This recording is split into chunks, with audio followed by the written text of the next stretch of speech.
Hey, hello. Your second Charles Wolf Gorlick, a few minutes riffing on IT and IT security, looking at Spritecoin. Don't get it. You know, they say cryptocurrency is a new ransomware, right? Because criminals go for wherever you make money. Do I hold your computer for ransom, or do I install a cryptocurrency miner on your box? Or maybe I do both. That's what Spritecoin is. Tip for you: check this out. Tell people not to download it. Please don't allow yourself. What it is it purports to be a new wallet. It purports to be a new wallet for new currency. Spritecoin is going to be the new biggest thing. Buy it now. You'll make millions.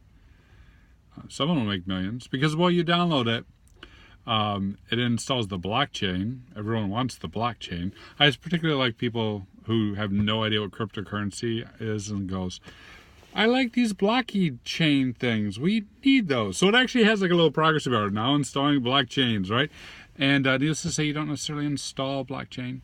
But when Spritecoin does install a blockchain, what's really doing is holding your computer for ransom and encrypting all your files. Not good. And to add even more fun to the mix, what it's also doing is grabbing your credentials and storing them in a database, and then shipping them off to the criminals, just in case you had to have any creds in your browser saved for your bank. Please also don't do that.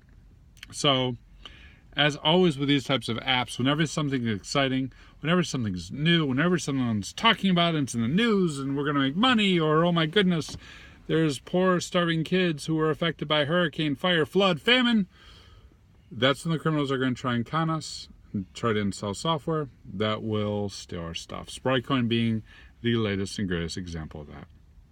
Think of another example, hit me up in comments or social media. Cheers.